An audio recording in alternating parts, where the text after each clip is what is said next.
Did you know that your stomach is actually your second brain?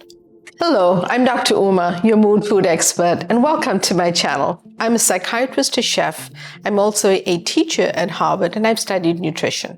As a nutritional psychiatrist, what I do is fuse my knowledge of the brain, of health, and food to help my patients, students, and now you who's watching this. I'm also a national and international best-selling author, and I published 2 books, all relating to mood and food. In this channel, expect to learn more about the food you eat and how it affects your mood. We will also be sharing tips on food, recipes, and anything related to brain health to help you combat, but also understand, or at least manage your mood swings, anxiety, lack of focus, depression, and even ADHD. Have you been feeling tired, experiencing a lack of energy or focus, that have been maybe a feeling of impending doom in your gut, more anxious than usual, sadder than usual?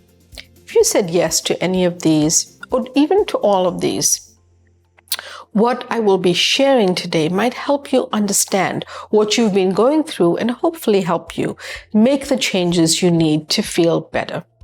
I'm an advocate for eating healthy, most especially for my patients. Before giving any prescription, I always first touch up on diet and nutrition. Most of my patients who seek help for their brain health often give me a confused look as to why I treat the brain and gut like siblings, even if they're more than one torso apart from each other. Because in a way, they are very much connected. Whatever you put in your stomach or your gut also goes to your brain. There is a truth to the saying that you are what you eat. See, the human body contains 2 brains, the one that you know, which is in your head, and the second one is in your gut, also close to your stomach. We call that the microbiome, or the gut microbiome.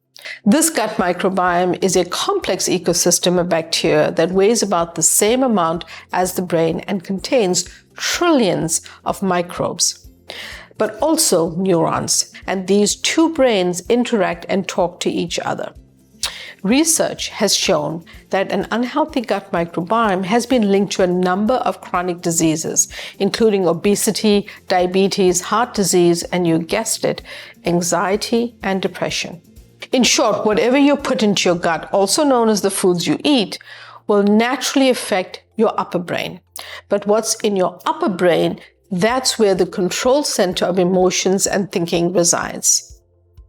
If your second brain in your gut is healthy, your upper brain health will be healthy too. In short, good food is equal to a good mood. One afternoon in June, I met my niece for lunch, who had just recently got promoted. I could see that she was ecstatic, but also a little bit anxious. And she told me that she felt as though she didn't deserve her promotion, despite her checking all the boxes for it. That she felt like her other colleagues were more able to handle the stresses of the job. She also shared a few things that she's been experiencing, like a lack of sleep, tightness in her stomach, butterflies in her stomach, and also that she didn't feel or have the urge to be physically active again. Not that she doesn't have time, it's just that she doesn't feel she had the energy to do anything. Like I mentioned earlier, I advocate for diet and nutrition, as the first thing I asked her was what she'd been eating recently. And she told me that because of being busy, she'd been eating a lot of takeout burgers and fried foods that were easy to eat. This is when I asked her to start eating better again. And to help get her started, I went to the local supermarket and worked with her to really go through a shopping list of anti-anxiety foods, to add foods to her diet like almonds, avocados.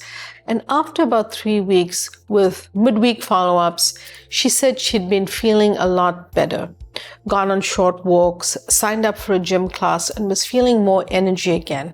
I'm not just saying that diet nutrition is always the answer to what you have going on, but it is very powerful in helping you feel less tired, give you more energy and better focus, improve anxiety and mood.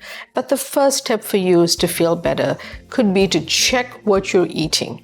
Sometimes those unhealthy foods are actually driving brain inflammation and continuing to make you feel worse. In my next videos, I'll be discussing more about what foods cause brain inflammation, so stay tuned for that. So what can you do to start changing the food you eat for a better diet and nutrition? There are 3 things that you can follow. Look back to the past 5 days. List all the foods that you've eaten, either on your phone, on a piece of paper, or in a spreadsheet. The goal here is for you to see what you've been eating. And fair warning, do not be angry with yourself. You've started to change for the better by taking the first step in your hands. And be honest with yourself here.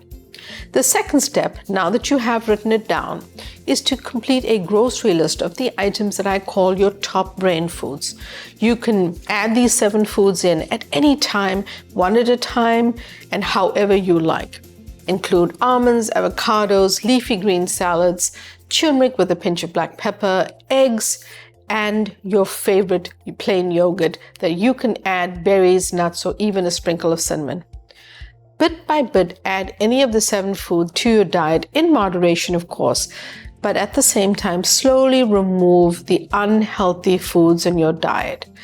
Eat in small quantities any food that has high sugar, such as ice cream or cake. Have them once in a while, not an everyday thing. Cut back on processed meats and salty snacks, as well as soda or energy drinks. I also say this to my patients all the time.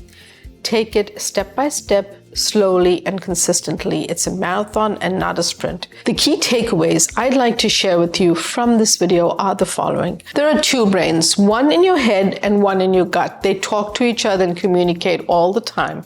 And what you eat impacts the brain in your head.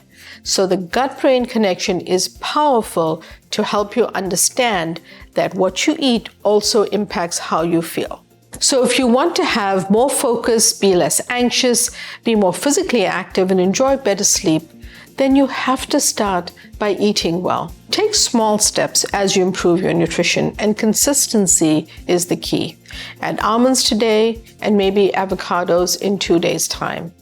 And in summary, if you want to make your upper brain healthy, that affects your mental well-being, then you have to feed your gut or your second brain with healthy foods too. If your 2 brains are healthy, your lifestyle changes become easier. And if you want to understand more about this gut-brain connection, download my free ebook through the link in the description below. See you in my next video, and don't forget, good food equals good mood. Don't forget to subscribe and turn on the notification bell.